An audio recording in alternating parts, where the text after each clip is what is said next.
everyone, it's Keela here for Soy and Shea, and thank you so much for joining me for today's soap making video, which is another of the Patreon Design Challenge soaps. Now for this month I asked my patrons to put in ideas for a liquid alternative, so something that I could replace a good portion of the water that I use to dilute the sodium hydroxide with. There were lots of great suggestions that went into the soapy jug, but the one that I drew out came from Melana, who asked if I could use some aloe vera juice. Now I haven't yet heard back from Melana to advise what her business is or anything like that, but as soon as I do, I will update the description box below so you can go and check her out.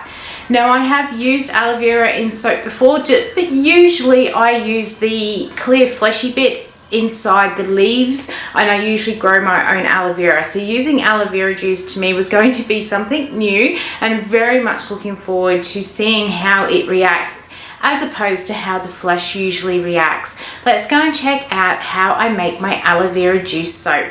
Let's go. Alright, so for this soap I decided I was going to go ahead and make my own aloe vera juice, and that's mainly because when I looked at the supplier pages and the health food shops, I didn't like the additives that were in the aloe vera juices. They are essential because it is primarily water, but I just didn't feel I wanted them in my soap. So I'm going to make my own. So I've got some water, and in here I have got some aloe vera powder 200:1. So I'm going to hydrate my own for this soap to work out how much I needed. So I'm going to do, I've already done my lye in some water. My recipe said I needed 530 grams of liquid for my sodium hydroxide for the amounts I like to use. So in here I put in 300 grams of water and then put in my sodium hydroxide, and in this jar here I have the remaining 230 grams that I'm missing out of that jug. Now with your 200:1 aloe vera powder, it basically means that for every 100 grams of something, so every 100 grams of aloe vera juice, 0.5% of it is going to be aloe vera powder. So in here I've got the 230 grams, and I calculated I need 1.15 grams of aloe vera powder to make full strength aloe vera juice, and this won't have any of the preservatives in it like everything else. So there it is. So it's really not much powder. Quite often people are put off buying the aloe vera extract because it is so super expensive, but the reason it is so expensive is because it's so highly concentrated, and you honestly only need the smallest amount. So if you're trying to make 100 grams of aloe vera juice, you need 99.5% or 99.5 grams of water and 0.5 of a gram of your powder. So you really don't need a lot of it, which is why it's so expensive. So you can actually buy smaller quantities of this one quite easily. I'm going to give this a really good mix until it is well hydrated. Then I'm going to pour it into my soap oils.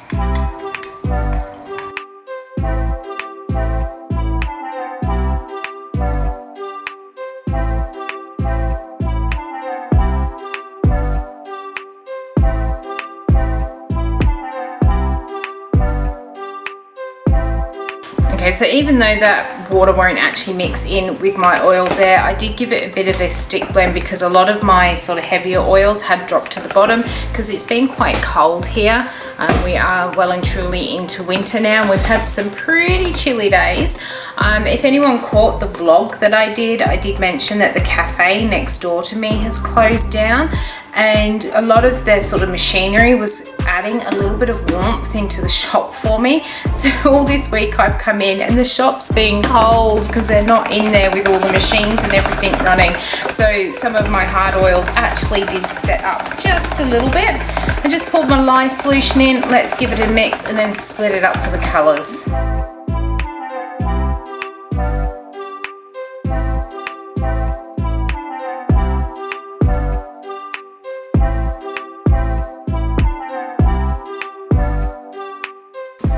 Okay, so for my first colour here, I have some Hello Spring from Off Nurture soap. I'm not going to need much. Some of this is going to be for piping, so I've just popped that to one side.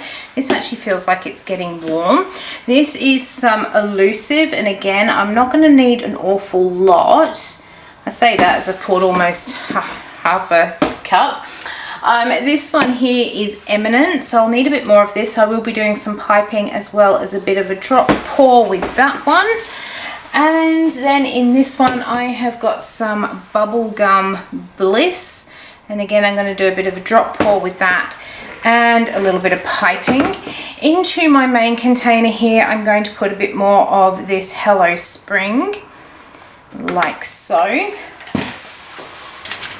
And I want this to be a bit pale, so I'm going to add in a little bit of titanium dioxide into there. Let's give these a bit of a mix to get them all stirred together, and then I've got a few other things I need to do to these colours.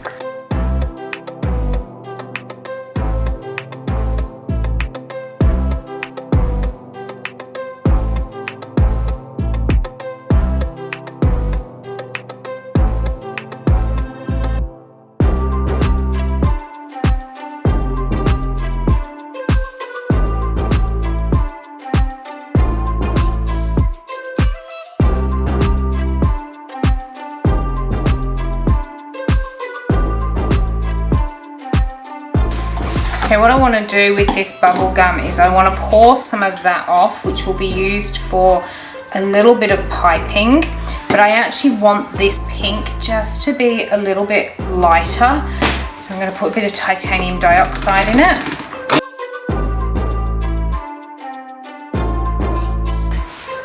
Okay, so the greens and the pink I'm actually going to put to one side to set up a bit more.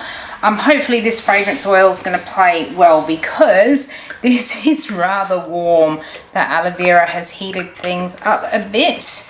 So the fragrance oil I'm using today is Cactus Blossom, which has notes of cactus, not that I know what that smells like, bergamot, orange, violet leaf, freesia, orange blossom, and then there's also some woody notes, white musk and vetiver. It's got a bit of a sweet smell, a bit of a floral smell, but it's also very clean as well. Now I'm not putting any of that into the piping because I really don't want this accelerating or doing anything funny in my piping.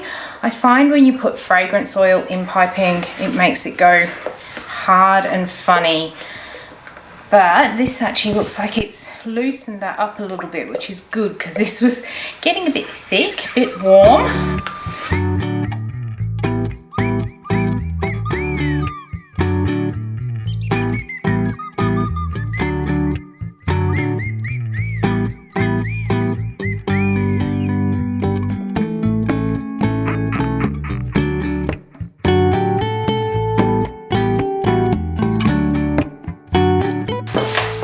Alright, so I have got my mould here.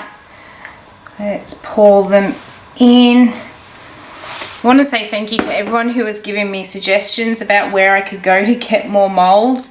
The problem is most of the people are actually in the US, and getting them shipped over is just an absolute fortune.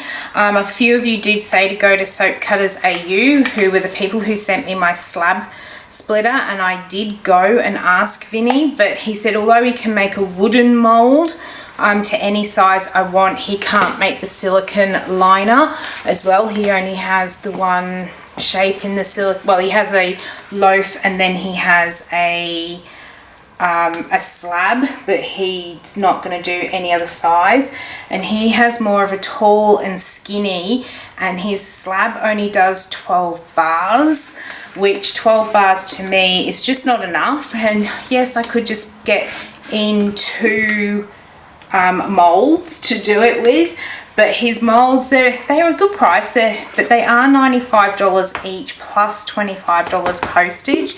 So to make enough soap, like make 24 bars, it would cost me almost, well, it would cost me over $200 in molds. So I am still on the lookout. I've had a couple of people contact me about it, so hopefully I can start looking at getting something that I need.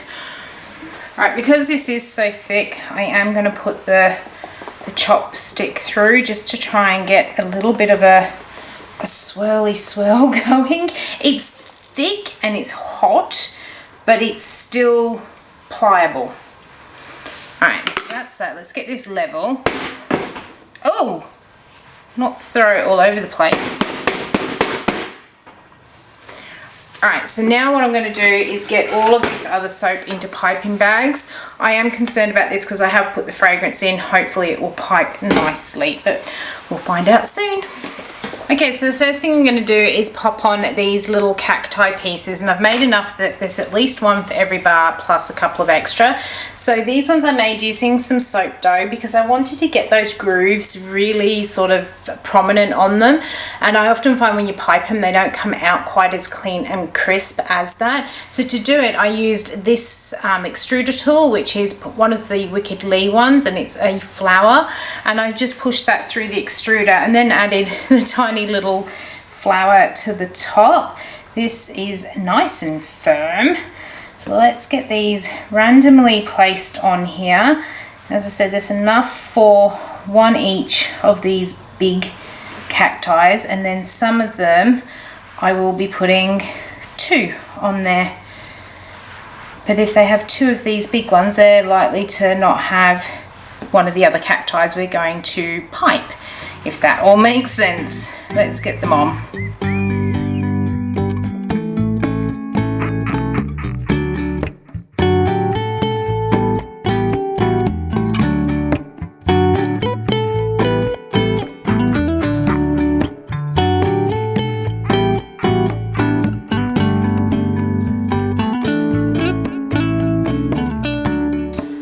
Okay, and now I'm just going to start piping sort of random ones. I'm hoping that this isn't too big. No, I think that's going to be perfect.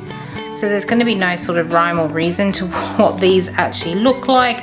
I'm just going to pipe until my heart is content. This is that darker green. And I think it's just a closed star tip that I've got in this one.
It is all done. That horrible mustard looking green, that will come back overnight to a beautiful green. Really happy with how this one has turned out. I have done a cactus blossom soap in the past when I had a brambleberry version of the fragrance oil, and it's very, very different. I'll leave links up in the top right hand corner of the video so you can go and see that one if you want to. As usual, I saved way too much piping, but I was able to make this super cute little soap, which is going to be a full-size soap bar, so I'll either sell it or someone may get it in one of their orders. But I'm going to leave this one sit overnight, and then we're going to come back very shortly and we're going to take a look inside. Look at that beautiful green color. That has really popped overnight. Really, really happy. It has come out of the mold really, really well this time as well. I think that was because it got warm and it got a little bit thick. I have found with those Nurture soap molds, if the soap is nice and fluid when you pour it, that is when I get the most trouble with trying to actually unmold it. But when the soap batter is nice and thick, it's a whole completely different story. This is actually still a little bit soft though, because I want to try and cut it before I open the shop up today. It's Sunday, because I do want to try and get home on time today. So it's just a little bit soft, but it is hard enough to cut. So I have got that all lined up in the cutter. Let's cut it open, see how we go. Hopefully I don't knock too many of these flowers off. I'll hold that one in place for a moment. They were with soap dough, so I should be able to fix them back up. Oh, there we go. Oh, it's actually harder than it feels. Thunk. So we'll start by looking at the end piece, and there we go. Please just stop swirling what I did, because I'm almost on the verge of making it muddied, but it's still very distinguishable as the colours. Love, love, love the top. Really like that tallow spring green as well. It's always so bright and cheery when it does saponify and come back to its normal colour. That one's got two of those cacti on it. Let's grab another piece here. Really, really pleased with how it's come together. There we go. And the other thing is, I don't know if the camera's going to really pick it up. We've got a bit of a shadow. Can you see on the tips of these greens, it's kind of like a little browny peak on them. I don't know what it is because there was no fragrance in it. Maybe I had a little bit of something on the spatula when I took the colours out. I don't know. But it's really given them a bit of a 3D sort of, or a more realistic sort of look, because it's got that change of colour through it. Really like how these have come together. It's not so muddied in the middle as it is at the end. And there is another piece. Love how the colours have come together here. Really, really pleased. There is another piece there. So adding that aloe vera juice, I believe for my particular recipe, with how the fatty acids are and everything, it did make my batter warm up. But I think because it has warmed up, it has gelled, given it this sort of brighter look that we can see. It didn't accelerate trace to the point where I couldn't work with it, but it did certainly make my soap a bit thicker, which is why my swirls are a little bit more swishing across rather than curly whirly swirls. But I can't wait to actually try this one. I think it's going to be nice and moisturising on the skin with all that aloe vera in there. I hope you have enjoyed watching how I made my cactus blossom soap using aloe vera juice. If you did, why not leave me a thumbs up, any comments down below, and if you want to see the final photos of this soap once it is ready, follow along over on Instagram and I'll be posting them there. Until the next video, I hope you have a good one and I will see you then. Bye. I almost forgot to show you, that was the extra little one which has also come up super cute as well. I'm going now. Bye.